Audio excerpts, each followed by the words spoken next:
Laurie mentioned the time in the children's story today. And we live in a time and an era in which anyone with a moderate degree of intelligence and access to a computer can actually share their opinions, their thoughts, their reflections on life and the world.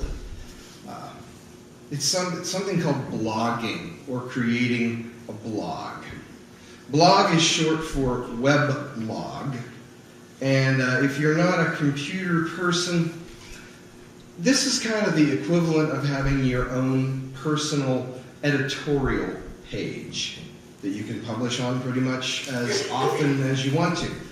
And if your writing is good and you're catching on with people and writing about stuff that they're interested in reading, you start getting a readership, you can actually start making money off of a blog, because advertisers will pay money to put a little ad on your blog if it's really hot. So there are a lot of them out there. The internet is full of them. New ones come online every day. I myself have one. It's directly connected to the church website, and I'm not making any money from it. But that's not why it's there. Hopefully, now that we've hung pictures and done all that and assembled chandeliers, just maybe I'll get back into writing some stuff on there and sharing my opinion of what's going on in the world. Well, a long time ago, there was a king of Israel named Solomon. Solomon was not only just the king, he was the son of King David. And so this is really the pinnacle, the height of Israel's success. Financially and geographically, the empire of Israel was at its greatest point when Solomon was king.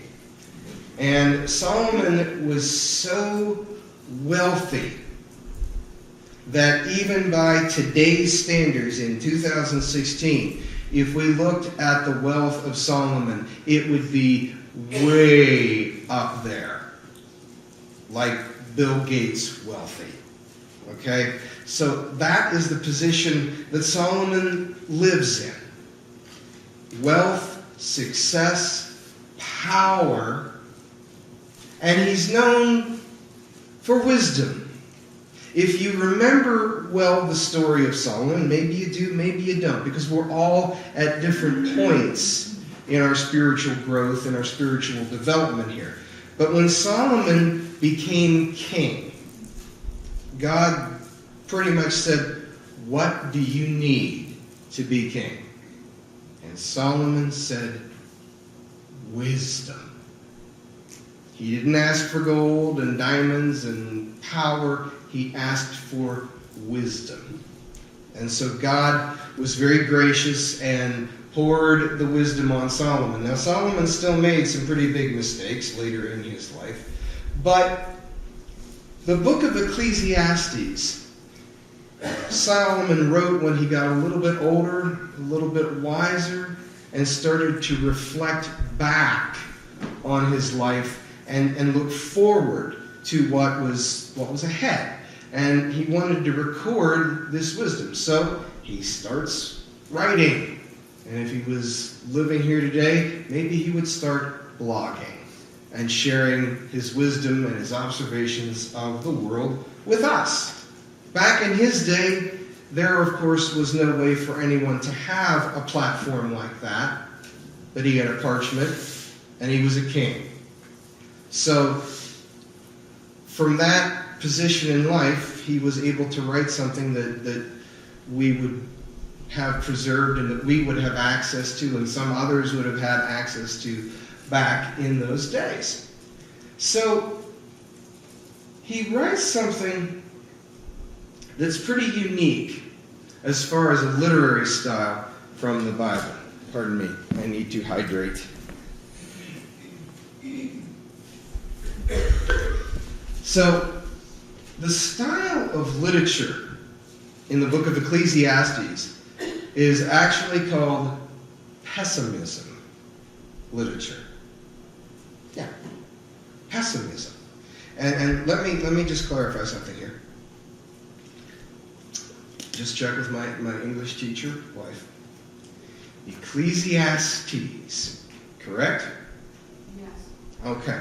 Oftentimes I hear ecclesiastics. There's no ticks on the end of it. It's Ecclesiastes, okay? Just like there's no S on the end of Revelation. It's not Revelations, it's Also, Revelation. there's no S on the ends of Barnes and Noble. Yes, we always have that one. And if you misplace an apostrophe, you will feel the wrath. So, we're going to be digging into this and keeping in mind that this sounds very pessimistic. And yet, God allowed it to be included in the Bible. So we're going to have here pretty much the unfiltered words of a sinful, frustrated man who has experienced the highs and the lows of life. So we're going to begin in Ecclesiastes 1. I'm going to start out this way.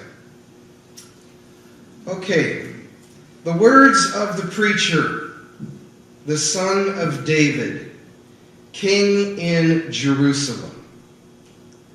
Vanity of vanities, says the preacher. Vanity of vanities.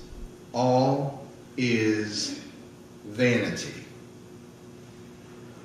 Over the next few weeks, we're going to be hearing that word vanity an awful lot. So, I see some eyes that are squinting, trying to make sense of that already, and I want to address that. Let me first offer, we'll leave the scripture there, but let me just offer you two other English translations of the same line. The Holman Christian Standard Bible says, absolute futility, says the teacher. Absolute futility. Everything is futile. Okay? The NIV says meaningless. Meaningless, says the teacher. Utterly meaningless. Everything is meaningless.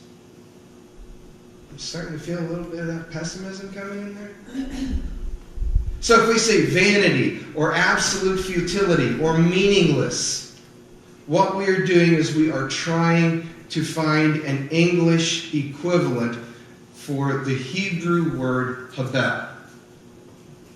Habel means vapor or breath. One Bible college professor describes the word habel this way. It means what is left after a soap bubble has been popped. Okay? Not much to it, you know? So, let's continue now. We're going to pick up with verse 3 after Solomon has basically started with a rant about everything being meaningless. Picking up at verse 3. What does man gain by all the toil at which he toils under the sun? A generation comes and a generation goes, but the earth remains forever. The sun rises and the sun goes down, and hastens to the place where it rises. The wind blows to the south and goes around to the north. Around and around goes the wind, and on its circuits the wind returns. All streams return to the sea, but the sea is not full. To the place where the streams flow, there they flow again. All things are full of weariness. A man cannot utter it. The eye is not satisfied with seeing, nor the ear with hearing. What has been is what will be, and what has been done is what will be done. And there is nothing new under the sun. How many people have heard that expression before? There's nothing new under the sun. Okay, that's where it comes from. It comes from Ecclesiastes. Nothing new under the sun. There is no remembrance of former things, nor will there be any remembrance of later things, yet to be among those who come after. Nothing new. I guess Solomon didn't watch television. Because every day on TV, they're telling you, this is new, this is improved. You can now make a perfect pancake. Well, maybe it's a new way to make a pancake, but you're still making pancakes. My wife is an English teacher. Her job is to make sure that the children in her position, now she's dealing with gifted kids, but for most of our life together, she's been an English teacher. Kids, when they go through her class, they learn how to read, they learn how to write, they know what dangling participles are. I still can't quite grasp that for some reason. My commas aren't the greatest. But other than adding new words like blog, the English language is the English language. Yet, once about every 3 years, people with heads full of vapor feel the need to reinvent that wheel and make a whole lot of unnecessary work for teachers as they thrust this new idea about how to teach the English language, which hasn't really changed yet. We put it on tablets now, we put it into computers, we put it into cell phones, but it's still the English language. It's not new to us. We just add more words to it. And yet, constantly trying to reinvent something new. Continuing in verse 12, I, the preacher, have been king over Israel in Jerusalem, and I applied my heart to seek and to search out by wisdom all that is done under heaven. It is an unhappy business that God has given to the children of man to be busy with. I have seen everything done under the sun, and behold, all is vanity and a striving after the wind. Some English translations will tell you chasing the wind. What is crooked cannot be made straight, and what is lacking cannot be counted. I said in my heart, I have acquired great wisdom, surpassing all who were over Jerusalem before me. He's not boasting. That's true. And my heart has had great experience of wisdom and knowledge. Again, he's not boasting. He's just spitting it out like it is. And I applied my heart to know wisdom and to know madness and folly. I perceived that this is also but a striving after the wind, or once again, a chasing after the wind. For in much wisdom is much vexation, frustration, anger, disappointment, rage. Much vexation, and he who increases knowledge increases sorrow. Solomon tells us that he has seen it all. In his day, that's quite true. with his unique position in life as a king, with his endless supply of monetary needs and possessions, he lacked nothing. He had wisdom. God provided for him. And what is his conclusion as we begin reading this particular book of the Bible? He comes to the logical conclusion of human thought. Human thought has an awful lot of limitations. Man's wisdom cannot figure everything out. Solomon's discovery, after pondering what the purpose of life is, he comes up with it. It's meaningless. He finds out that on our own, without God, life is a dead end, from which we have no hope of recovery. We cannot think our way around every problem, every challenge we have. And left on our own, hope can be way beyond our reach.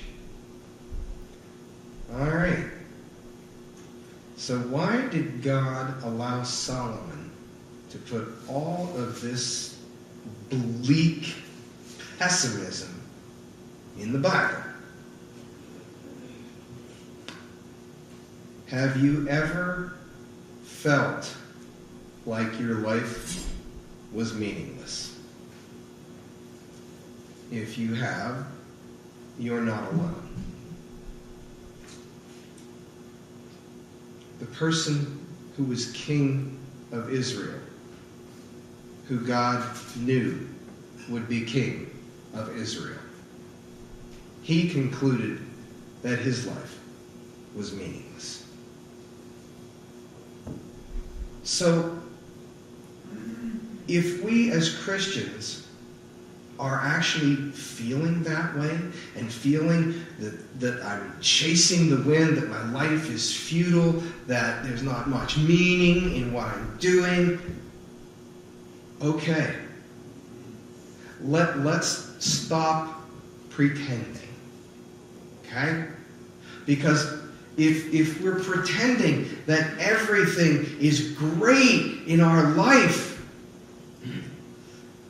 we're lying to ourselves, and we're lying maybe to other people.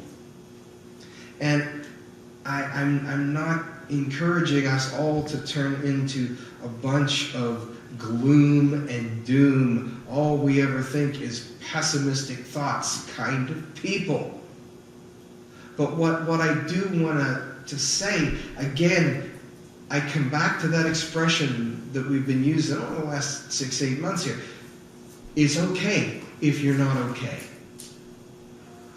Solomon, at the end of chapter 1 of the book of Ecclesiastes, he's not okay.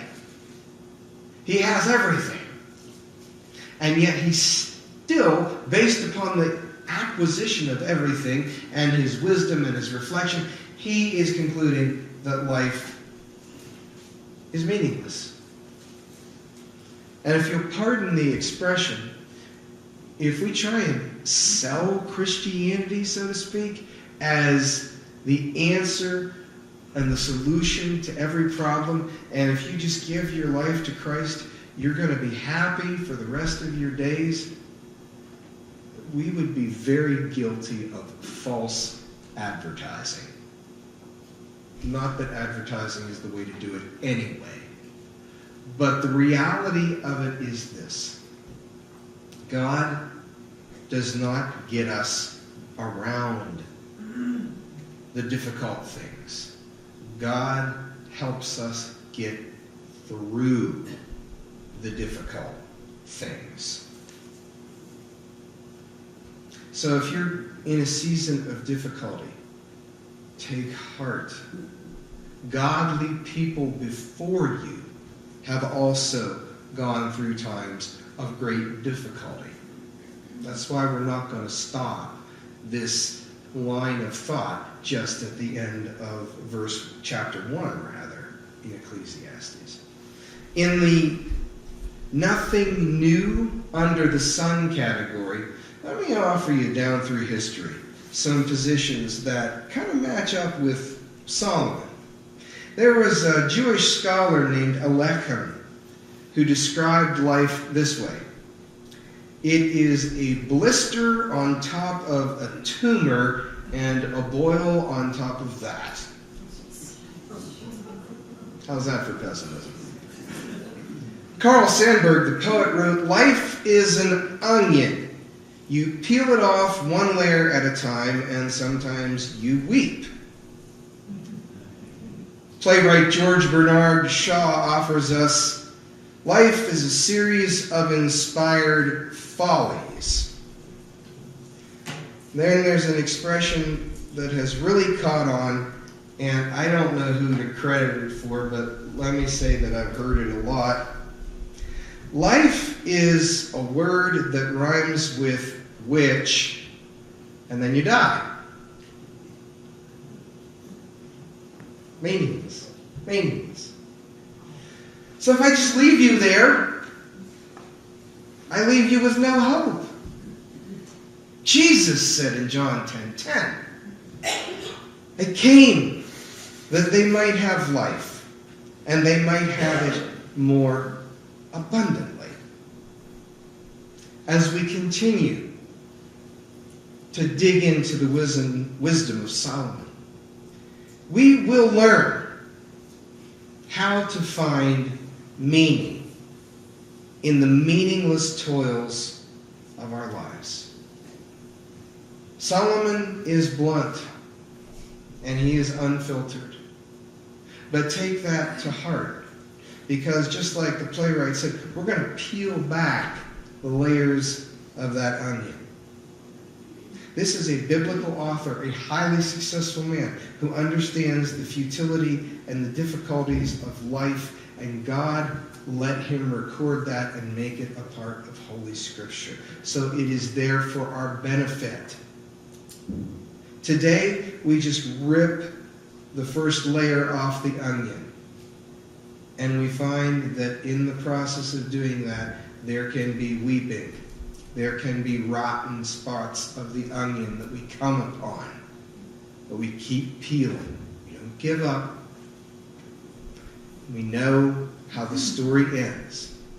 But what I hope to achieve by working our way through this is that we will understand better the plan God has for our lives, and that our lives indeed are very meaningful to God, to one another, to the people we come in contact with. And as we emerge from this, I hope that we have a more realistic approach about living a life well that is centered on serving God and one another. Stick with me. Next week, we will dig further.